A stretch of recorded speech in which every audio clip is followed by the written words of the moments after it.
안녕하세요. 저는 딱 1년 전 이혼한 30대 직장인입니다. 남들은 결혼기념일을 챙긴다지만 저는 전 남편과 법적으로 남남이 된 이혼한 날을 기념하고 싶어서 제 사연을 용기 내 보내봅니다. 이혼하고 나서 주변 가족들, 아니 친구들은 저보고 현명한 이혼을 했다고들 합니다. 남편이나 거지 같은 시월도 참아가며 10년이고 20년이고 사는 분들도 많은데 저는 애 낳기 전에 아니다 싶어 빠르게 이혼했어요. 결혼 전에는 당연하게도 내 남편과 시댁은 이만하면 괜찮을 거라 생각했습니다. 왜냐하면 결혼 준비하면서 어머니가 저에게 따로 무리한 요구를 한 적도 없었고 상견례 이후 큰 간섭을 한 것도 없었기 때문입니다. 딱 하나 문제가 있다면 바로 시댁이 가진 게 없다는 것이었습니다. 저희 친정에 비하면 시댁은 형편이 그리 좋지 않았어요. 시아버지가 퇴직하고 나서 차린 식당이 망하는 바람에 있던 집도 팔고 전세살이 하고 있다는 걸 남편에게 들었습니다. 결혼할 때 시댁 도움을 거의 못 받은 거 알고 결혼했어요. 그래도 남편이 직장이 든든했고 저 역시 직장을 다녔던지라 시댁의 경제적인 도움 못 받는 게 크게 문제될 거 없다고 생각했습니다. 어느 쪽이든 조금 더 여유 있는 쪽이 조금 더 보태면 어떠랴 하는 마음으로요. 하지만 그렇다고 저희 친정이 시댁보다 월등히 잘 사는 건 아닙니다.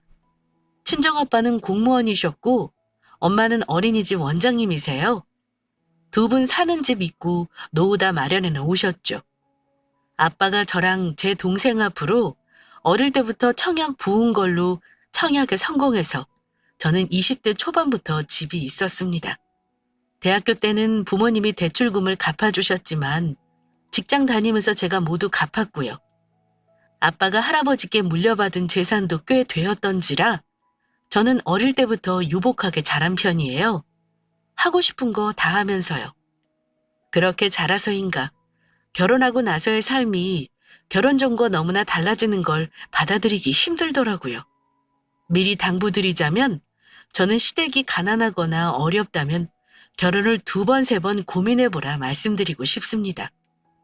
부모가 돈이 없으면 그 가난이 자식에게 어떻게든 영향이 온다는 거 제가 겪어보고 하는 말입니다. 결혼 초반에 저는 시댁을 겪으면서 알았습니다. 결혼 전 시모가 저에게 보여줬던 것들이 진짜 모습이 아니었다는 걸요. 시어머니는 제가 처음에 집에 인사하러 갔을 때도 어머니는 제게 너무나 다정한 태도로 말을 건네셨고 결혼 준비도 도움이 많이 못 준다는 걸 미안하다고 하셨는데요. 남자친구에게 들었는지 결혼할 때 신혼집은 어찌할 거냐며 넌지시 물어보신 적이 있었습니다. 현수가 그러던데 네 명의로 집이 벌써 있다며? 얘기 들었겠지만 우리가 너희 집 해줄 정도로 지금 여유가 있는 형편이 안 돼. 네 신우도 결혼한 지 얼마 안 된 거 알지? 그 애가 먼저 결혼하는 바람에 상황이 이렇게 돼서 어쩌면 좋냐? 미안한 말이지만 네 명의로 되어 있다는 집에서 너희 시작하려는 게 맞는가 해서 말이야. 혹시 그 집 놔두고 다른 집 얻으려고 하는 건 아니지? 제가 가지고 있는 아파트는 아직 세입자가 있긴 했지만 이듬해 봄쯤에 계약이 만료되는 시점이라 마침 결혼 시기와 비슷해서 겹치긴 했습니다. 원래는 그 집을 전세로 계속 주고 저희는 직장 근처로 작은 아파트나 오피스텔을 얻을 계획이었거든요. 그런데 시댁에서는 목돈을 지원해줄 만한 형편이 안 되는 듯 했습니다. 그렇다면 대출을 받고 시작해야 하는 건데 그건 또 싫더라고요. 그래서 저도 이미 고민했던 거라 어머니께 말씀을 드렸습니다. 네, 어머니, 내년 봄에는 전세 계약이 끝나서요. 세입자 나가고 나면 저희가 들어가서 살면 될 것 같아요. 이미 현수 오빠랑 상의한 거니까 집 문제는 너무 걱정 안 하셔도 돼요. 어머, 그러니? 다행이구나. 내가 그것 때문에 며칠 밤을 잠을 못 잡지 뭐니. 근데 마침 현수가 집은 걱정 말라 그러면서 네가 집이 있다고 하는 거야. 네가 분양받은 그 아파트 역 근처라서 처음보다 많이 올랐다 그러던데. 정말 어쩜 그리 똑똑하게 준비를 해놓은 거니? 네 명이라는 아파트 그거 얼마인가 알아봤는데 지금 팔아도 집 두 채는 거뜬히 사겠더라. 다 저희 부모님 덕분이죠. 저 어릴 때부터 준비해 주신 거라서요. 어머니는 제가 소유한 아파트에 대해 이미 가격 조사까지 끝내놓으신 듯 했습니다. 그때는 저희 신혼집 문제 때문에 고민을 많이 하셨나 보다 했을 뿐이었는데요. 결혼하고 나서 알게 된 건데 어머니는 제가 가진 집이며 저희 친정 재산에 대해 꿍꿍이가 많으셨던 분이었습니다. 아무튼 그때는 몰랐어요. 시어머니는 눈치 보는 정도까지는 아니지만 거의 저에게 맞춰주셨고 상견례 때도 양가 어르신들 오고 가는 대화에도 문제 없었습니다. 상견례에서 결혼 날짜 잡고 결혼 준비할 때 친정엄마가 딱 한 번 속내를 내비치신 적은 있었습니다. 너희 시댁은 아무리 그래도 아들 장가 보내면서 왜 돈 한 푼도 안 쓰려고 하는 거니? 그 집의 장남이고 첫 혼사인데 너무하지 싶다. 엄마가 많은 거 바라는 거 아니야. 어차피 시댁에서 하는 만큼 우리도 맞춰줘야 하는 거니 간소하게 하면 나도 편하고 좋지.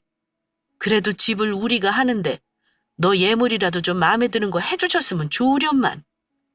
엄마 말에 저는 괜찮다고 했지만 엄마 심정 이해 못하는 건 아니었습니다. 엄마는 딸 시집 보내는데 이것저것 못해줘서 안달인데 시어머니는 아들 장가 보내면서 돈 없다는 말만 하시고 너희들이 다 알아서 하라는 게 속상하셨던 모양입니다. 게다가 엄마 주변 친구들 결혼하는 거 보면 제가 유난히 기우는 결혼을 하는 것 같아 마음이 편치 않다고 하시긴 했습니다. 그래도 결혼하지 말라는 말은 안 하셨어요. 저의 의사를 가장 존중하시는 분들이기 때문에 내 입에서 싫다 소리 나오는 거 아닌 이상 부모님은 자식의 삶은 스스로 책임지게 지켜봐줘야 한다는 입장이셨습니다. 자잘한 문제 빼고는 큰 걸림돌 없이 결혼을 하긴 했습니다. 그렇게 결혼하고 나서 저는 남편과 내가 둘이서만 잘 살면 되는 줄 알았어요. 그런데 결혼하고 나서부터 전혀 다른 삶이 기다리고 있더라고요.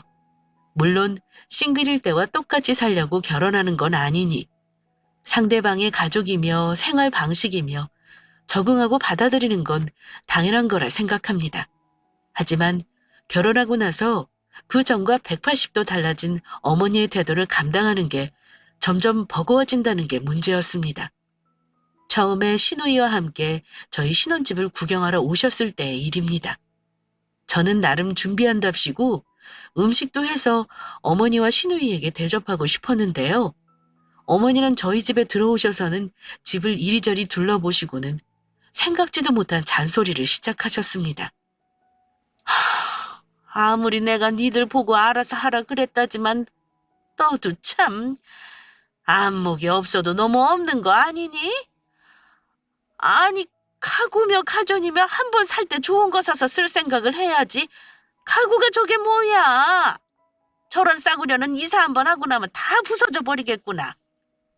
가구랑 가전이 하나같이 싸구려라며 혀를 차셨고 심지어 냉장고는 용량이 적다며 타박하시기까지 했습니다. 순간 울컥했지만 꾹 참고 사정을 말씀드렸습니다. 어머니, 혼수는 현수 오빠가 거의 장만한 거예요. 제가 여기 세입자 내보내면서 보증금 돌려주느라 돈이 많이 없었거든요. 그래서 예산에 맞추다 보니 너무 비싼 건 못 샀어요. 하지만 제 말을 들은 어머니가 순간 불쾌한 표정을 지으시며 이러는 겁니다. 그래서 우리 아들이 산 거니까 잔소리 마라 이런 거야? 우리가 해준 게 없으니 가만히 있어라 이런 뜻으로 말하는 거네? 하며 갑자기 화를 내시길래 깜짝 놀란 저는 다급히 어머니에게 그런 뜻이 아니라고 죄송하다 사과드렸습니다. 그전까지는 저에게 싫은 소리를 거의 하신 적이 없었기에 저한테는 어머니의 잔소리에 적잖이 마음이 상했습니다. 그래, 보태준 거 없으니 나는 더 이상은 말 안 하마. 뭐 니들이 살 집인데 내가 더 말해서 뭐 하겠니? 그런데 같이 온 시누이와 어머니가 제가 식사 준비를 하는 동안 황당한 대화를 하는 걸 제가 듣고 말았습니다. 엄마, 이 집이 역세권의 초품화래. 분양은 3억대 있는데 지금 9억이 넘더라. 쇠언니 집은 층수도 높아서 더 비싸게 받을 수 있겠는데? 어머, 처음 분양받을 때보다 3배가 넘게 오른 거네? 세상에. 너희도 한 살이라도 젊을 때 이렇게 분양이라도 받아놓을 걸 그랬다. 그렇지? 아우, 엄마. 요즘은 돈 없으면 집도 못 사. 그냥 전산에 월세 살다가 돈 모아 집 사려고 해도 집값이 너무 올라버리니까 더는 못 사는 거지. 암튼 세연이는 정말 똑똑하게 잘해놓은 거네. 오빠가 복 받은 거지 뭐. 아, 나는 언제 내 집 마련하나 몰라. 지긋지긋한 월세살이 벗어날 수는 없을까? 얘는 그걸 말이라고 해? 너도 얼른 집 살 수 있어. 걱정 마. 엄마가 다 생각이 있으니까. 내 집을 두고 자기들이 왜 올랐느니 대화를 나누는 건지 살짝 불쾌했지만 못 들은 척 했습니다. 실제로 그 뒤 대화는 거의 못 듣기도 했고요. 살짝 불쾌하긴 했는데 딱히 다른 사람에게 말하기도 그렇고 해서 그냥 넘겼던 기억이 납니다. 그런데 시댁과 저희 집이 30분 거리로 그리 가까운 편이 아니었는데 어머니가 신혼집에 오가는 일이 자주 있었습니다.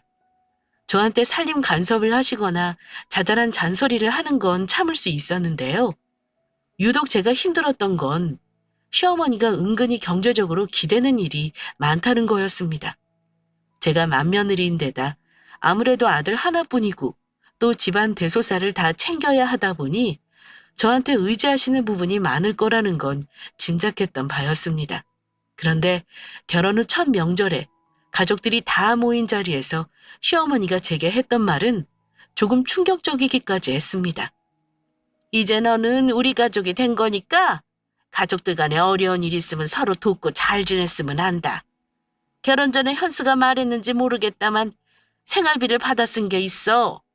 그래서 너희도 이달부터는 부모한테 효도한다 생각하고 매달 50만 원씩 보내주렴.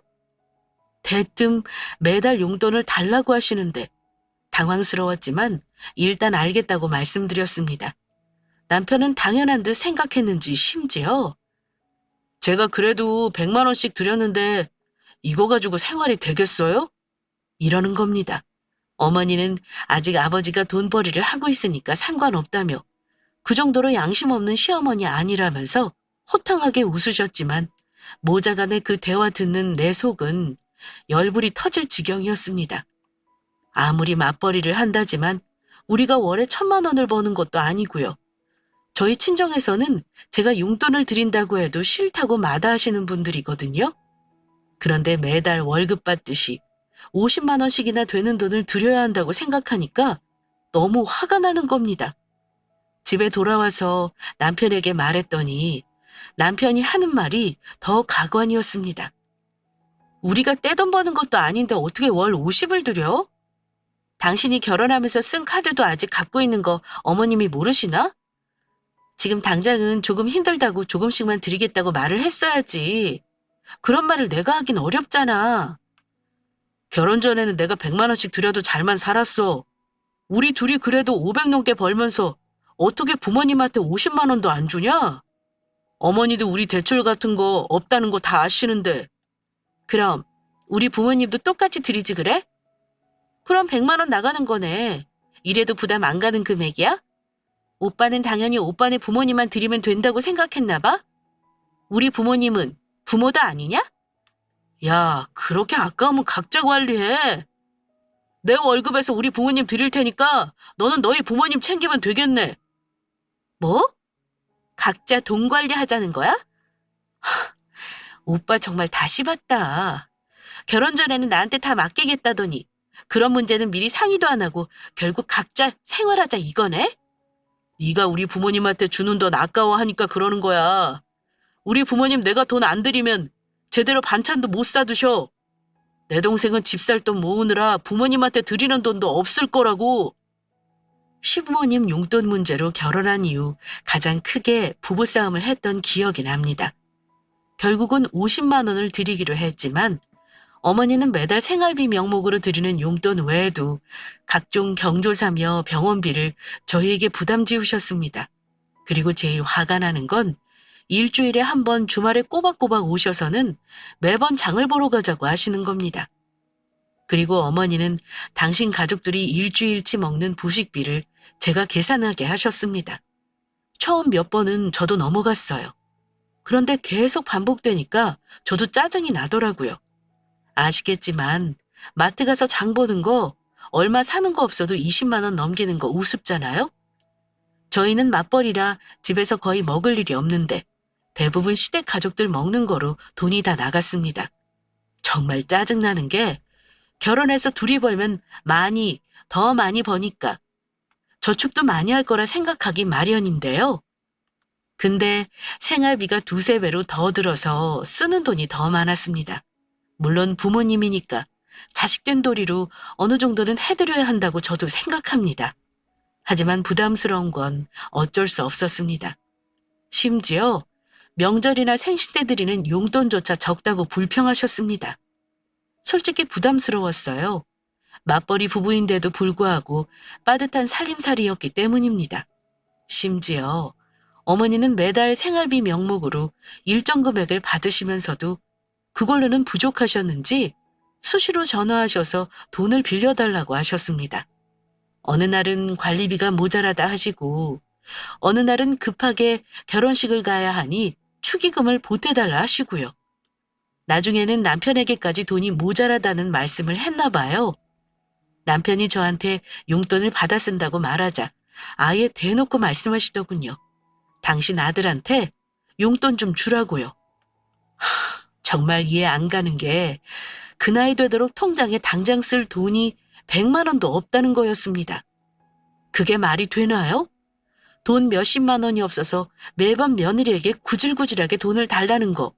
솔직히 부모로서 창피해야 할 일 아닌가요?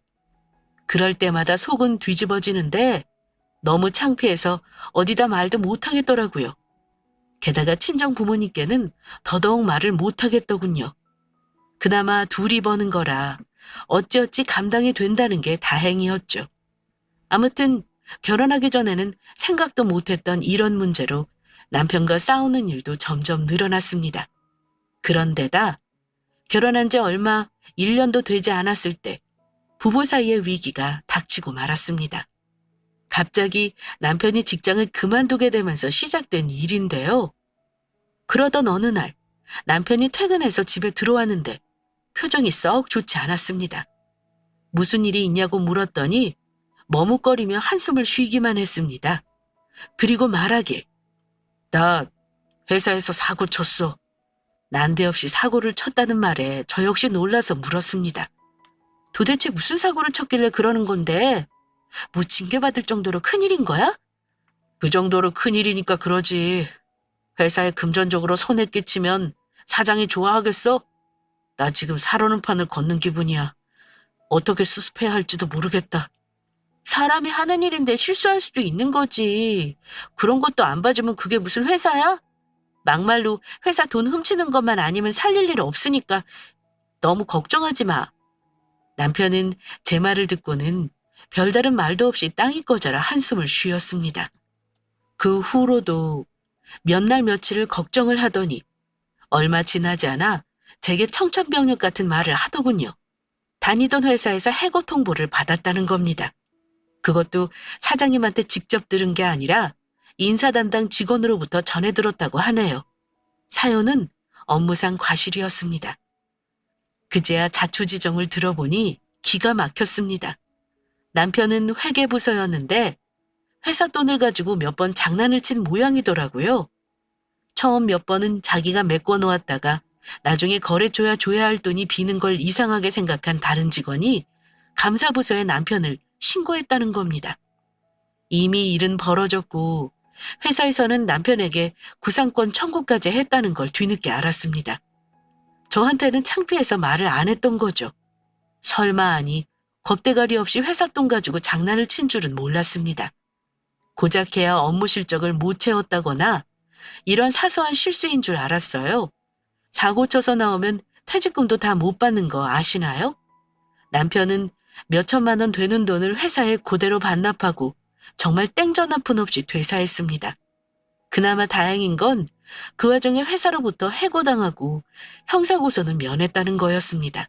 하지만 저는 남편이 실직했다는 사실이 하늘이 무너지는 기분이었습니다. 게다가 그런 짓을 한 남편에게 인간적으로도 너무나 실망스러웠습니다. 남편의 실직 후 한동안 집안 분위기는 살얼음판 같았습니다. 서로 눈치 보느라 대화조차 제대로 나누지는 못했어요. 저는 저대로 남편이 너무 꼴보기 싫었습니다. 하지만 그렇다고 넋놓고 있을 수만은 없었죠. 일단 모아둔 돈이라도 있어서 다행이었지만 앞으로 어떻게 살아야 할지 막막했습니다. 그런데 가뜩이나 화나는 거 참고 있는 제게 남편이 이러더라고요. 내가 조만간 재취업 준비할 테니까 너무 걱정하지 마. 그리고 부탁 하나만 하자. 우리 부모님한테는 나 재취업할 때까지 비밀로 해주라. 부모님 아시면 걱정하실 텐데 말해봤자 좋을 거 없어. 장인 장모한테도 당분간은 비밀로 해줘. 그 말 듣는데 솔직히 기막혔습니다. 우리 부모님한테까지 말하지 말라는 건 본인이 쪽팔려서 말하지 말라는 거지 부모 걱정해서 말하지 말라는 거겠습니까? 이런 큰일을 왜 가족들한테 쉬쉬해야 하는 거야? 당신 잘못을 감추고 싶은 모양인데 웃기지 마. 나는 부모님한테 바로 말할 생각이었어. 당장 다음 달부터 내가 버는 돈으로만 먹고 살아야 하는데 지금 나가는 돈 생각해봐. 내 월급으로 도저히 감당 못해. 그리고 부모님도 당연히 아셔야지. 당신이 잘못해서 그렇게 된 거잖아. 내가 왜 거짓말을 해야 해? 당신 이게 얼마나 큰일인 줄 아직 파악을 못하나 본데 이런 일은 이혼까지 생각할 일이라는 거 몰라? 우리가 뭐 망하기라도 했어?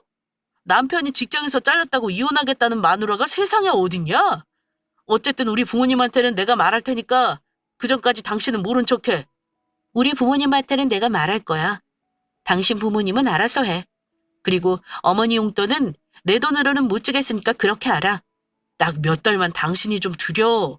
내가 어떻게든 재취업 빨리 할 테니까. 그거 하나만 부탁 좀 하자. 물론 부부가 서로 힘들 때 힘이 돼줘야 한다는 건 압니다. 사람 힘으로 어쩔 수 없는 일로 닥친 나쁜 일이라면 어떻게든 서로 힘합쳐 헤쳐나가는 게 맞죠. 하지만 남편이 잘못인 줄 알면서도 그런 짓을 해서 회사에 잘렸다는 게 저로서는 용납이 안 되더라고요. 우리 부부 상황이 그런 줄도 모르고 시모는 꼬박꼬박 용돈 받을 날만 되면 돈 넣었냐며 문자를 보냈습니다. 시어머니에게 당장 우리 사정을 말하려고 했었는데 남편이 딱 몇 달만 참아달라길래 울며 겨자 먹기로 저는 용돈을 보내드릴 수밖에 없었습니다. 남편 실직 후 저 혼자 외벌이 하다 보니 생활비 부담이 만만치 않았습니다. 당연히 매달 용돈 챙겨드리는 것도 버거웠고요. 물론 형편이 넉넉했다면 부모님께 드리는 돈 아깝게 생각 안 하고 기꺼이 도와드렸겠지만 빠듯한 살림에 여유가 없었습니다. 상황이 이렇다 보니 자연히 친정 부모님께 의지할 수밖에 없었습니다. 딸 가진 부모가 무슨 죄인지 우리 부모님께 사위가 실직했다는 거 말하자 두 분은 충격을 받으신 듯 했습니다. 지혜야, 그래도 어쩌겠냐? 아직 젊은데 설마 너 군기기라도 하겠어? 다른 데 취직할 때까지는 힘들어도 네가 조금 이해해주고 참아야지. 네가 힘들어서 어쩐다니? 엄마가 돈 좀 보내줄까? 당장 힘든 건 없어? 괜찮아요, 엄마. 내가 놀았으면 큰일이겠지만 일단 나오는 월급이 있으니까 다행이지. 이서방, 이 나쁜 놈이 남의 귀한 딸 데려가서는 왜 이런 마음고생을 시킨다니? 엄마가 속상해 죽겠다. 혹시 엄마 도움 필요하면 말해. 알았지? 차마 부모님께 돈 얘기는 할 수 없었는데도 어찌 내 사정을 그리 잘하시는 건지 제 통장으로 1,000만 원을 붙여주시기까지 했습니다. 당분간 급한 대로 쓸 곳 있으면 써라. 더 필요하면 말해. 네가 엄마한테 돈 달라는 말 못하는 거 엄마도 안다.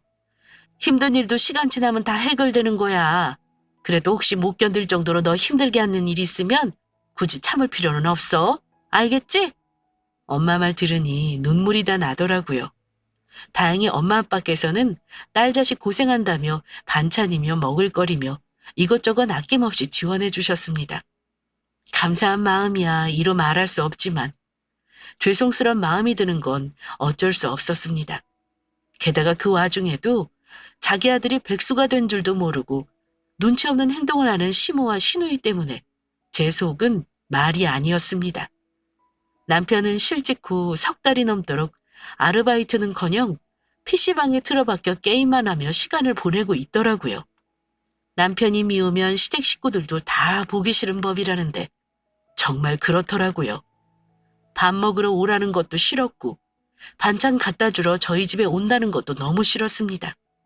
그러다 한 번은 어쩔 수 없이 시댁 식구들과 저녁을 먹고 있는데 집에 가려는 저를 시어머니가 붙잡으시더라고요. 예, 내가 할 말이 있어서 오늘 너희 오라고 했어. 잠깐 얘기 좀 하자꾸나. 저는 혹시 어머니가 우리 부부 사이에 안 좋은 걸 눈치채셨나 했습니다. 여참은 오늘 남편 일을 말씀드려야겠다 마음을 먹었죠. 그런데 어머니가 제게 하시는 말은 제가 전혀 예상도 못했던 내용이었습니다. 그 말 듣고 열받은 저는 그날 시댁을 완전히 뒤집어 엎어버렸죠. 너 우리 현주 월세살이 하는 거 알지? 근데 이사 갈 때가 돼서 전세를 알아보는데 전세값도 턱없이 모자라서 마음고생이 많더라. 요즘 집값은 계속 오르고 이대로 있다가는 영영 집을 못 살 것 같아서 내가 생각을 많이 해봤어. 고민 많이 하고 하는 말이니까 내 말 거역하지 말고 따라줬으면 하는구나. 뜬금없는 시누이 월세살이 얘기는 왜 하나 싶었습니다. 어리둥절한 얼굴로 앉아있는데 어머니가 하시는 말씀이 너네 아파트 말이다. 그걸 좀 팔았으면 해. 그 아파트 많이 올랐잖아. 아파트 값이라는 게 천년만년 계속 오르는 게 아니야. 엄마 생각에는 지금 이 가격이 아무래도 꼭지 같구나. 지금 파는 게 현명한 거야. 너 대출도 없다며? 그거 팔면 다 돈으로 남는 거잖아. 내 명의로 된 집을 팔으라는 말에 황당했던 저는 되물었습니다. 멀쩡한 아파트를 왜 팔아요, 어머니? 그거 저희 부모님이 해주신 거고 저는 앞으로 10년간은 팔 생각 없어요. 정색하며 말하자 어머니 얼굴이 아까와는 달리 차갑게 굳는 겁니다. 내가 괜히 하는 말 아니야. 실은 네 시누이 말이야. 언제까지 월세살이 하는 거 봐야 할지 내가 마음이 힘들어서 그런다. 네 아파트 팔아서 너희는 아파트 작은 거 하나 대출 껴서 사고 네 시누이 집 사는데 돈을 좀 보태줘. 네? 제 아파트 팔아서 아가씨 집 사는 거에 보태라는 말씀이세요, 어머니? 그 집 제 거예요. 제가 왜 그 집 팔아서 다른 집으로 이사를 가야 해요? 저는 싫어요. 팔 생각 없어요. 그것 때문에 얘기하자고 하신 거면 저는 더 할 말 없어요. 정말 황당하게도 제 집을 팔아서 시누이 집 사는 거에 보태달라는 말을 하는 겁니다. 시댁 근처에 사는 시누이가 이사를 가야 하는데 전세금이 부족하다는 말을 하며 이참에 집을 사는 게 좋겠다는 겁니다. 게다가 시누이 대출금 일부도 갚아달라는 어처구니 없는 요구까지 하셨습니다. 아, 누가 그냥 네 돈을 마구잡이로 탈라니? 일단 보태주면 살면서 지들이 갚는다잖아. 너는 3배나 오른 아파트 파는 건데 손해보는 장사도 아니면서 가족 도와주는 일에 뭐 그리 정색을 하고 있냐? 나중에 돌려받을 수 있으니 손해보는 장사는 아닐 거다. 너는 시누이가 저렇게 월세 사는 게 불쌍하지도 않니? 하시며 못마땅해 하셨습니다. 아니요, 어머니. 저는 싫어요. 아파트 팔아서 상급지로 가는 것도 아니고 제가 왜 그래야 해요? 어머니가 무슨 권리로 저한테 집 팔라고 강요하세요? 내가 왜 권리가 없어? 우리 아들도 같이 사는 집인데 나중에 그 집 팔아서 다른 데 이사 가면 우리 아들도 대출 같이 갚을 거 아니냐? 그럼 내 아들도 당연히 권리가 있는 거야. 그 말 듣는데 그동안 참고 있던 화가 순간적으로 확 솟구치더라고요. 어머니, 저 결혼할 때 도와준 거 하나 없으면서 저한테 그런 요구하는 거 창피하지 않으세요? 결혼해서 1년 동안 매달 용돈에 어머니 장 보는 거 비용에 병원비까지 매번 제가 다 대드렸잖아요. 근데 제 집까지 탐내는 거 정말 과하다는 생각이 드네요. 그만 좀 하세요. 참다 못해 맺혀있던 말을 했는데 어머니가 제 말을 듣더니 자존심이 상했던 모양입니다. 갑자기 벌떡 일어나기까지 하시며 이러는 겁니다. 아무튼 나는 분명히 말했다. 너 집 팔아서 온 가족이 행복해지는 길인데 그렇게 고집 부리지 마. 정 싫다면 내 아들하고 살 이유가 있니? 우리 집 사정 나 몰라라는 며느리 나도 필요 없어. 그럴 거면 차라리 내 아들하고 이혼해라. 어머니는 아마 자기 뜻을 이룰 마지막 카드로 이혼이라는 말을 꺼내신 듯 했지만 저는 어머니 입에서 나온 이혼이란 단어를 듣자마자 옳다구나 싶었습니다. 네? 이혼이요? 그깟 거 하고 말죠. 저도 마침 이놈의 집구석에 아주 질려버렸거든요. 어머니 말대로 이혼할게요. 저도 더 이상은 못 참겠네요. 뭐, 너 지금 뭐라고 했니? 이혼하라면서요. 어머니 말대로 이 집구석에서 며느리 노릇하는 거 사표 내겠다고요. 남편 노릇 못하는 어머니 아들 먹여 살리는 거 힘들거든요. 제가 버는 돈 이 집 갖다 바치는 것도 넌덜머리 나요. 내 아들을 먹여 살린다니? 우리 아들이 너보다 돈도 잘 버는데 너를 먹여 살리는 거지. 어머니는 제가 그동안 보이지 않았던 반응을 보이자 당황한 기색이 역력했습니다. 큰 소리가 나는 게 이상했는지 그때 마침 제 남편이 어머니 방으로 들어오더라고요. 그래서 남편에게 말했습니다. 마침 잘 들어왔네. 당신이 그랬지? 당신 부모한테는 직접 말하겠다고. 지금 말해. 안 그럼 내가 그냥 확 다 불어버릴 거니까. 그러자 남편은 우물쭈물하며 상황 파악을 하려는 듯 했습니다. 너 지금 시댁에서 이게 무슨 버르장머리니? 얘 현수야. 내가 얘한테 너희 집 좀 팔아서 네 동생 사는 집 그 보태달라고 했다. 그게 무슨 큰 잘못이라도 된다니? 엄마가 그냥 달라는 것도 아닌데 그냥 펄쩍 뛰면서 싫다고 하는구나. 네 집사람 좀 데려가서 말 좀 잘해봐. 아이, 엄마. 저한테 미리 귀뜸이라도 해주시지. 이 사람한테 그런 얘기를 왜 해요? 너도 네 마누라랑 같은 생각인 거냐? 어머니가 노발대발하길래 제가 그랬습니다. 당신 어머니한테 말 안 하겠다는 거야? 좋아. 그럼 내가 할게. 어머니 아까 이혼하라고 하셨잖아요. 저 이 인간이랑 이혼하려고요. 저는 집에서 놀고 먹는 사람, 눈 감아줄 만한 대인배가 아니라서요. 어머니 잘난 아들 회사에서 사고치고 잘렸거든요. 지금 제가 먹여 살리고 있고요. 어머니는 그것도 모르고 그동안 저한테 어쩜 그렇게 돈을 알뜰히 받아가셨어요? 제가 그때마다 얼마나 속이 뒤집어졌는 줄 아세요? 어떻게든 이 인간 죄 취업할 때까지는 참아보려고 했는데 안 되겠네요. 저한테 함부로 집까지 팔라고 한 건 정말 못 참겠어요. 어머니가 이혼하라고 한 거니 저는 그렇게 하려고요. 당신 아들이 실직했다는 말을 듣더니 어머니는 갑자기 자리에 주저앉으셨습니다. 대체 이게 무슨 말이냐? 현수나 말해봐. 그게 사실이야? 네, 엄마.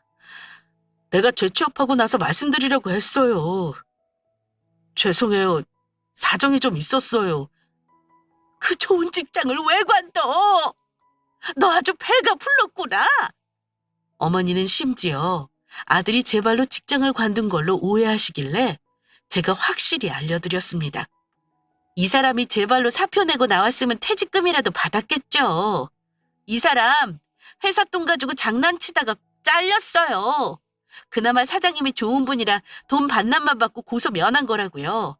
어머니 아들이 뭔 줄 아세요? 도둑놈이에요, 도둑놈.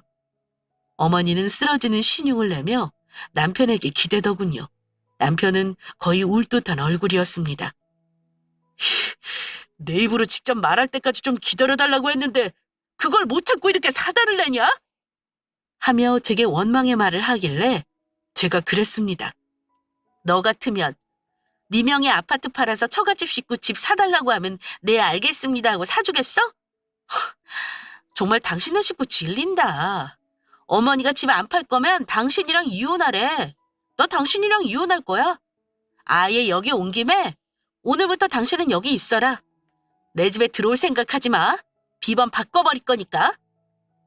제가 사납게 쏘아붙이자 그제야 어머니는 조금 수그러든 태도로 제게 말했습니다. 아이, 그건 내가 홧김에 한 말이야. 안 팔면 그만이지 뭘 이혼까지 한다고 그러냐? 어지간히 해라. 이러시길래 어머니나 어지간히 하세요. 말 한 번 뱉으면 주워 담기 힘들다는 거 아셔야죠. 이혼 소송에서 탈탈 털리기 싫으면 협의 이혼하라고 아들한테 얘기나 잘하세요. 저는 마지막으로 그 집 식구들에게 쏘아붙이고 나와버렸습니다. 그날이 이혼 전 시댁에 간 마지막 날이 되었네요. 남편은 제가 허투루 하는 말이 아니라는 걸 알았나 봐요. 정말로 그날 집에 안 들어오더라고요. 제가 이혼까지 통보하고 나왔으니 자기들끼리 작당 모의를 하겠구나 했습니다. 저는 친정엄마에게 그동안의 일을 얘기했습니다. 남편의 실직 사실을 듣고서도 이혼하라는 말보다는 잘 이겨내라는 말을 하셨던 분이었습니다. 그런데 시모가 집을 팔아 시누이 집을 사는데 보태달라고 했다는 말을 하자 엄마는 노발대발하면서 당장 헤어지라고 하더군요. 미친 노인네가 노망이 난 거니? 원, 늙으려면 곱게 늙어야지. 자식들 도움은 주지는 못할 망정 며느리한테 집을 팔라고 해? 아, 얘 안 되겠다. 너 이혼해. 지금 이혼해도 너 손해볼 거 없어. 네가 애가 있어 뭐가 있어. 당장 때려치우고 친정으로 들어와. 엄마, 안 그래도 어머니가 집 안 팔 거면 이혼하라고 하더라. 그래서 알겠다고 당신 아들이랑 이혼하겠다고 쏘아붙이고 나왔어. 이혼할 거야, 엄마. 나도 그동안 너무 속 터졌는데 이혼 마음 먹고 나니까 얼른 하고 싶어. 내가 뭐하고 다 참고 살았나 모르겠어. 그 노인네가 집 안 팔면 이혼하라 그러던? 진짜 살다 살다 그렇게 고약스러운 시어머니는 듣도 보도 못했다. 네가 알아서 하겠지만 엄마는 빨리 이혼했으면 한다. 소송하면 엄마가 비용 도와줄 테니까 걱정 말고 해. 엄마는 이혼 소송을 해서라도 그 집 며느리로는 잊지 말라고 하셨습니다. 저도 소송까지 생각했고요. 며칠간 이혼 절차에 대해 이것저것 알아봤는데 코빼기도 안 비치던 인간이 전화를 해서 그러는 겁니다. 내가 어머니한테는 잘 말씀드렸어. 당신 나랑 정말 이혼할 건 아니지? 그러길래 이혼하겠다는 생각은 변함없어. 우리 부모님이 다 아셨고 당장 이혼하래. 안 그러면 당신의 집안 다 뒤엎는다고 하셨어. 소송에서 나한테 위자료까지 주고 끝낼지 협의 이혼으로 둘이 적당히 헤어질지 당신이 선택해. 그러자 한참을 생각하는 듯 하더니 하는 말이 조용히 갈라서자고 하는 겁니다. 정 그러겠다면 당신이 원하는 대로 해. 혹시 그럼 내가 결혼할 때 보탠 돈은 줄 수 있니? 이렇게 쪼잔한 말을 하길래 집에 있는 가구랑 가전 나는 필요 없으니까 당신이 다 팔아서 살림에 보태라. 당신이 보탠 건 그것뿐이잖아. 나도 결혼하면서 쓴 돈 손해본 거 많아. 계산적으로 나온다면 나도 철저히 계산해 줘봐? 한숨을 푹 쉬던 남편 놈은 전화를 끊어버리더라고요. 저는 협의 이혼으로 마음을 굳혔습니다. 어차피 소송해봐야 비용도 들고 혼인기간도 짧아서 위자료도 많지 않을 것 같아서요. 다행히 그 인간이 이혼 못하겠다고 버티지 않는 게 다행이었죠. 그 후 이혼할 때까지 시어머니며 신우 전화는 모조리 받지 않았습니다. 남편을 따로 만나 이혼 서류 도장 받았고요. 법원에서 서류 내려갈 때 한 번 봤는데 아이가 없으니까 숙려기간도 짧더라고요. 나눌 재산도 없었기에 저희 부부는 그야말로 초스피드로 이혼한 셈입니다. 신혼집은 남편 집 다 빼서 시댁으로 보내버렸고 저는 그 집 비우고 친정으로 와버렸어요. 그리고 지금까지 친정인 분당에서 출퇴근하고 있습니다. 짧은 결혼 생활이었지만 느낀 건 많아요. 저는 결혼 전에 나는 부모님한테 손 안 벌리고 내 힘으로 결혼할 거야 라는 말을 입버릇처럼 달고 살던 사람입니다. 하지만 결혼해보니 현실은 달랐습니다. 사랑 하나만 보고 시작했던 연애였지만 결혼하고 남편의 집안 사정이 좋지 않다는 걸 속속들이 알게 된 순간부터는 부부 사이도 점점 멀어지기 시작했으니까요. 시댁 식구들이 경제적으로 아들 내외에게 기대는 건 며느리 입장에서 정말 부담스러운 일이라는 걸 그때서야 알았습니다. 안타까운 말이지만 왜 사람들이 그토록 조건 따지는 건지 실제로 나도 그런 상황 속에서 살아보니 알겠더라고요. 다른 건 몰라도 경제력만큼은 중요하다는 걸 말입니다. 가진 게 없으면 염치까지 없어진다는 거 저는 시댁 식구들 보면서 알았습니다. 만약 아직 미혼인 분이 계시거나 또는 현재 만나고 있는 애인이 없다면 앞으로 결혼할 배우자에 대해서는 경제력과 집안 환경도 반드시 고려하시기 바랍니다. 그리고 정말 신중하게 선택하길 바랍니다. 다른 분들은 혹시라도 나중에 후회하며 저처럼 이혼을 선택하는 일이 없기를 바라며 제 사연은 여기서 마치겠습니다. 감사합니다.